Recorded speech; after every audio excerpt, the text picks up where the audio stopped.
You know that feeling. Yeah. The one that just hits you, almost physically. Mm-hmm. Maybe you just got some news, like a new job offer, Mm-hmm. maybe in a different city. Or a relationship ends suddenly. A health thing. Mm. Even the kids leaving home. Yeah. Big moments. Right. 1 minute, life is, well, it's one way. And the next, the ground just feels, I don't know, wobbly. Totally wobbly. And it's such a mix of emotions, isn't it? Yeah. Like maybe excitement about what's next, but it's fighting with this deep sadness for what's over. Mm-hmm. And maybe just pure, fear. Oh, absolutely. Fear of the unknown is huge. These big shifts, whether we choose them or they just happen to us, they change everything. They're life transitions. They really are. And like you said, it's so much more than just the outside stuff, changing your address, updating LinkedIn, sorting the practical bits. Right. They go much deeper. They reshape not just what's around us, but kind of the landscape inside us too. Exactly. And that internal stuff, that emotional turbulence, that's actually what we're doing a deep dive into today. We've looked at a whole bunch of source articles on career changes, grief, even how our brains handle just not knowing what's next. Right. Uncertainty. Yeah. And our mission really is to unpack why these transitions hit us so hard emotionally. And maybe more importantly, explore some ways to, navigate that rough emotional sea without getting completely swamped. Okay, sounds good. So let's dig into the why. Why do these things shake us up so much? Yeah. What do the sources say? Well, they define transitions as these significant shifts that really alter either our day-to-day routine or, and this is key, our sense of who we are, our self-perception. Okay. So the big ones: changing jobs, moving, divorce, marriage, becoming a parent. Dealing with illness, loss, They all demand that we adapt, like fundamentally. And it's not just personal stuff, is it? I mean, we've all just lived through a huge shared one, right? The pandemic. That's a perfect example. A massive shared transition that just threw nearly everyone's routine and sense of security out the window all at once. We're probably still processing that one, honestly. Probably. And interestingly, the material suggests something like half of the big transitions we face are things we actually choose, like deciding to switch careers or move for a new opportunity. Okay. And the other half are things that just happen to us out of our control. But even the chosen ones, they're not easy. No, that's what's fascinating. Even something you planned, like that career pivot, it still comes packed with really significant emotional challenges. It's not just about figuring out the logistics. So why? What's going on there? Well, this is where it gets really interesting, biologically speaking. Our brains, they're basically hardwired to crave security, predictability, certainty. You okay? Like a safety thing. Exactly. It's a deep evolutionary drive to keep us safe. The brain feels most comfortable, most at peace when it thinks it knows what's coming. So when you step off that familiar path. Bam! Your brain's ancient alarm system starts blaring. Danger, unknown territory. It's trying to protect you, right? Conserve energy, anticipate threats. But when it's a life change, that same system just translates into, well, a lot of anxiety and fear. Because you're moving from the known to the unknown. Precisely. And that's inherently scary for our wiring. It flips that switch that says, warning, uncertainty ahead. So, okay, the brain's hitting the panic button. What does that actually feel like? What's the emotional landscape look like during these big changes? It sounds like more than just being a bit stressed out. Oh, much more. The sources talk about a whole spectrum of really intense feelings. And right at the top, stemming from that brain response, is uncertainty and fear. Makes sense. This is a huge one to get a handle on, especially if you're making a big leap, like changing industries entirely. Yeah, I'd imagine. You're probably feeling really unsure. Did I make the right call? Am I going to succeed? Do I even know what I'm doing anymore? Yeah, that feeling of losing your footing. Yeah. I read about someone on Reddit, I think. They'd spent years on a pre-med track, then left it. And the feeling wasn't just disappointment. It was like defeat, surrender, like all that hard work was just wasted. That's heavy. That is heavy. And the fear of the unknown, it's not necessarily about knowing something bad will happen. It's just, you don't know what will happen. Right. But our brains, like you said, often jump to the worst case scenario. Right. And tied really closely to this is another really powerful emotion. Loss and grief. Grief, you mean like when someone dies? Yes, exactly like that. The sources are quite clear. Leaving anything significant behind: a job, a role, a home, a relationship, even a future you thought you'd have, it involves loss. And that loss can trigger feelings that are remarkably similar to grieving a death or a major breakup. Wow. So losing your job or financial security, Yeah. letting go of a dream you had, selling the family home. These can all genuinely trigger grief. Absolutely. And that pre-med story you mentioned, that's grief over losing a specific planned future, professional identity. Yeah. Losing a job, especially if your work was like a core part of who you felt you were, it can feel like a part of you has died. That makes so much sense. And the sources really emphasize it's healthy, it's appropriate to grieve that lost identity, the routines, the relationships, the sense of purpose that went with it. And there's no set timeline for it, right? Not at all. Just like grieving a person, grief during a transition. It doesn't follow a schedule. It's incredibly individual. There's no normal timetable. That's so important to hear because you can feel pressured, I think. Yeah. And I imagine with all this uncertainty and loss swirling around, there must be a ton of anxiety and worry too. Oh, absolutely. It's fertile ground for it. Fear of the unknown, money worries, pressure to perform in a new situation, just figuring out the logistics. It all fuels anxiety. And it's not just in your head, is it? No way. It shows up physically. Fatigue, nausea, weird aches and pains, trouble sleeping, weight changes, even getting sick more easily. That's your body responding to the stress and anxiety. I remember reading something about worry, how we sometimes use it to feel like we're in control. Like if we imagine every bad thing, we won't be caught off guard. Yes. It's often this misplaced attempt to create certainty where there isn't any. We think worrying helps us predict the future or gives us control. But it doesn't. No, chronic worrying just drains your energy, sucks the joy out of the present, and doesn't actually help you predict anything useful. It's like trying to light up a whole dark house with just one tiny flashlight beam. You only see that little spot, you miss everything else, and you wear the battery out fast. That's a great analogy. Yeah. And speaking of feeling capable, transitions can seriously mess with your confidence, can't they? Big time, yeah. When you start something totally new, or you step away from something where you felt competent, successful, your confidence can just plummet. There was an article, I think, in Forbes where the author went to a marketing event after leaving a big corporate job. Yeah. And he suddenly felt this pang of like disenfranchisement. Yeah. Because people were naturally drawn to those with the big name company affiliations. You didn't have that anymore. Right. You're not the expert anymore. Yeah. That Reddit person you mentioned, the pre-med one, they talked about how terrifying it felt.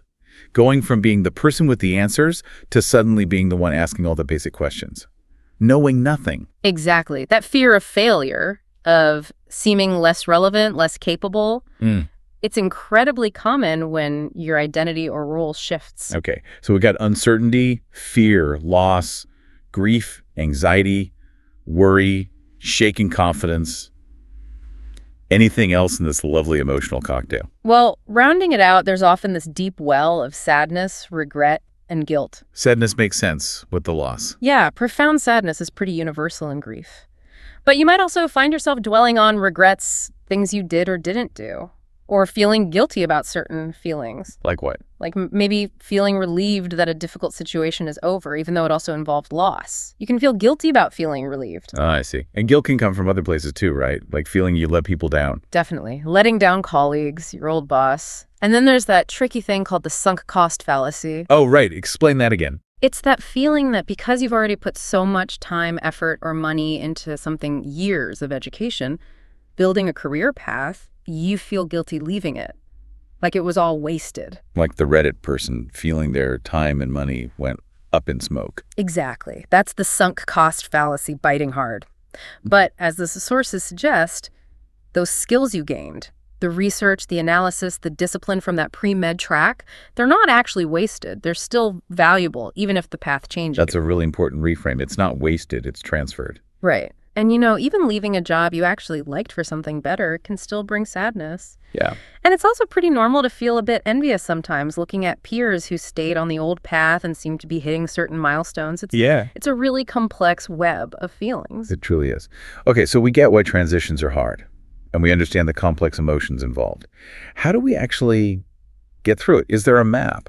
Well, not exactly a map, but the sources often describe a kind of framework, usually in 3 stages. Okay, 3 stages. Well, stage 1. Stage 1 is often called the long goodbye. This is really about actively letting go of what you're leaving behind. Okay. It's where you consciously process those emotions we just talked about, the sadness, the loss, the fear, the regret. You're acknowledging that something is ending. So the key isn't to just power through or pretend you're okay. Absolutely not. The sources are really strong on this. Acknowledge the pain. Don't ignore it. Don't suppress the grief. That just makes it stick around longer and makes it harder to move on. So what do you do? This is where you need honest self-reflection. Journaling pops up again and again in the sources as a really powerful tool here. Try journaling. It just helps get those swirling thoughts and feelings out of your head and onto paper, Right. Helps you see what you're actually feeling and maybe why. It brings some clarity. Okay. So you acknowledge, you process the letting go, Yeah. the long goodbye. What's next? Then you step into what's often called the messy middle. Okay, sounds messy. It usually is. This is the real heart of the transition. It's the phase where you're learning new things, adapting, trying to build new habits, navigating all that unknown. Because you're not where you were, but you're not quite settled in the new thing yet. Exactly. You're in that uncomfortable, kind of chaotic in-between space. So what's key here? Breaking things down, taking the big, overwhelming change and chopping it into smaller, more manageable steps. That helps you feel less swamped. Okay. And crucially, this is where you have to allow yourself to just feel the uncertainty we talked about. It's okay not to have all the answers right now. Just sit with it. Yeah, kind of. The idea is if you allow the uncertainty to be there without desperately fighting it or trying to force certainty, it'll eventually lessen. Like any emotion, it passes if you let it. So trying too hard to control the uncertainty actually backfires. Often, yes. Trying to control the uncontrollable or worrying nonstop to predict the future, it just drains you. Focusing on the present moment is really vital in the messy middle. Because you can't know the future anyway. Exactly. You're not a fortune teller. You have to try and let go of needing that perfect certainty and just anchor yourself in what's happening right now, today. Okay, makes sense. And after the messy middle, hopefully something less messy. Hopefully. You emerge into the new beginning. This is the phase where you start to really embrace the new you, the new situation. You start building stability again. Does that mean it's suddenly easy? Like, poof, you're comfortable. Not necessarily, not right away. This phase also takes time and patience. You won't instantly feel like an expert in your new role or totally settled in your new life. Right. Remember that Reddit user who switched paths? They said eventually, with time and experience, they did become the expert again. But it was a process. So the goal is finding that new path, that new situation that feels fulfilling again. Yeah, something that maybe fills your cup, as they say, in a new or different way. Okay, so we have the long goodbye, the messy middle, the new beginning. Mm-hmm. Within those stages, what are the actual strategies? What do the sources say we can do to cope and maybe even grow through this? There's actually quite a lot. One of the most fundamental things is simply acknowledging and processing your emotions. We touched on that in the long goodbye. Right, but it's vital throughout. You have to accept that whatever you're feeling, sad, scared, angry, relieved, confused, it's okay. Allow yourself to feel it without judging yourself for feeling it. Because you can't just avoid the tough feelings forever. Exactly. You have to acknowledge the pain to move through it. And journaling helps with that. Any other ways? Absolutely. Journaling is great, but not the only way. You could express feelings creatively through art, music, or maybe channel that energy into volunteering for something you care about. That can also provide connection, which is helpful. Okay, so feel the feelings. What about our thoughts? We know the brain goes to fear. That leads right into the next strategy. Challenge your thinking and reframe. How we think about the transition massively impacts how we feel. So catch the negative thoughts. Yeah, and actively challenge them. Try to replace those really negative or unhelpful thought patterns with more balanced, realistic ones. It's sometimes called cognitive restructuring. Like if you're thinking, this is a total disaster, I'm going to fail. Exactly. You'd stop and ask, okay, is that definitely true? What's the evidence? Is there another way to look at this? What's a more balanced perspective? And reframing the whole situation. Yes. Trying to see it less as just a threat and more as a challenge, maybe even an opportunity for growth. And constantly reminding yourself, uncertainty doesn't automatically equal disaster. It ties back to letting go of needing certainty too, right? Asking yourself, why do I need to be 100% certain? What are the pros and cons of that need? How much certainty do I really have in life anyway? Question, if you're automatically assuming the worst just because things are uncertain, how likely are those worst fares, really? Okay, so acknowledge feelings, challenge thoughts. What else helps? Take action and focus on the present. This is huge, especially when anxiety is high. Channel that restless, anxious energy into constructive action. How? By focusing intensely on the things you can actually control. Instead of getting overwhelmed worrying about the whole giant change, shift your focus to problem solving the specific bits you can influence right now. Like breaking it down, like you said, for the messy middle. Precisely. Set small, clear, reachable goals for yourself each day or week. Ticking those off gives you a sense of accomplishment, a bit of purpose, some momentum, and anchoring yourself in here and now. Mindfulness practices can really help here, just observing your thoughts and feelings without getting totally swept away by worries about the future or regrets about the past. That sounds incredibly grounding. What about other people? Does connection matter? Oh, it's absolutely vital. Seek support and connect. Lean on your trusted friends, your family, and importantly, accept help when people offer it. Even if you're usually the strong, independent type. Especially then, maybe. Share how you're feeling, honestly. Use I statements. It makes you feel less alone and actually strengthens those connections. Support groups can also be amazing. Realizing others are going through similar things is so validating. And professional help. Yes. If you're feeling really overwhelmed or stuck, don't hesitate to talk to a therapist or a counselor. Healthy relationships give you that sense of belonging and support that acts like an anchor in rough seas. The sources are really clear. Leaning on others is a core part of resilience. It's not weakness. Okay. And what about just looking after yourself? Huge. Self-care is absolutely non-negotiable. Your body and mind are under extra stress during transitions, so the basics become critical. Like sleep? Yes. Enough sleep, aim for 7+ hours. Eating nutritious food, regular exercise, it's a proven stress buster, like a natural anti-anxiety treatment. Yep. Practicing relaxation techniques that work for you, deep breathing, meditation, yoga, whatever it is. Being mindful of things that might ramp up your anxiety, like doom-scrolling news or social media. Avoiding unhealthy coping habits, too much booze, smoking. And actually scheduling breaks for your mind, time to just relax, daydream, maybe even nap. It sounds like the fundamentals become even more fundamental when everything else is shifting. They really do. And closely related to that is another key point. Be kind and compassionate to yourself. Give yourself a break. Exactly. This stuff is hard. Allow yourself some grace, some patience, some understanding. You're navigating something difficult. And interestingly, one source mentioned that helping other people can actually boost your own mood. So practicing kindness outward can feed you inward too. That's nice. And one more thing. Looking backward. Yes. Learn from the past. Think about other big changes or challenges you faced before. How did you cope then? What helped you get through? How does that help now? It builds confidence. It reminds you that you have coped before, that you have inner resources. Sometimes writing about past struggles can show you patterns in how you cope and what you need. And remember those skills from old paths. They're not wasted. They're part of your toolkit. Wow, okay.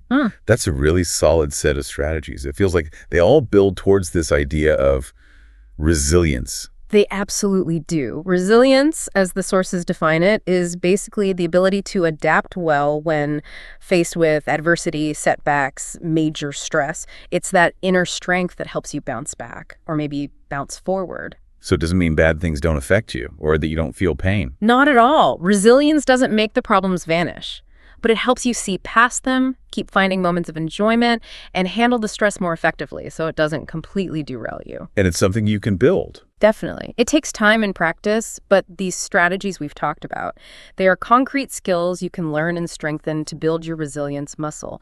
And doing that can even help protect against developing longer-term mental health issues like chronic anxiety or depression. That's really powerful. Yeah. But sometimes, even with all these tools, a transition can just feel like too much, right? Yeah. When does it cross the line from normal difficulty to something more serious? That's a really crucial question. The sources do point out that sometimes the stress of a major transition can trigger something more significant, like an adjustment disorder. What's that? It's basically a clinical condition where the emotional or behavioral symptoms in response to a stressful event are more intense or persistent than typically expected, and they significantly interfere with your daily life. What kind of symptoms are we talking about? Things like ongoing, pervasive sadness, overwhelming anxiety, serious sleep problems, real trouble concentrating that affects your work or relationships, withdrawing socially, losing interest in almost everything, or, importantly, having thoughts of harming yourself. Okay. And if you're experiencing things like that, then it is absolutely essential to seek professional advice. If you feel like you're just not making progress, the coping strategies aren't enough, you feel completely overwhelmed, or you're struggling to function day to day, reaching out to a mental health professional, a therapist, counselor, doctor is the right move. It's okay to ask for help. It's more than okay. It's courageous. Help is available, it works, and asking for it is a sign of strength, not weakness. All the sources emphasize that. So wrapping up this deep dive, it's clear that navigating these big life changes is something we all face. And it means dealing with a whole mess of intense, often contradictory emotions, fear, loss, anxiety, sadness, maybe guilt, envy too. It's genuinely tough, and feeling like you're on an emotional roller coaster is, well, it's normal. Yeah, completely normal. But the good news, the hopeful message from these sources, is that we're not powerless.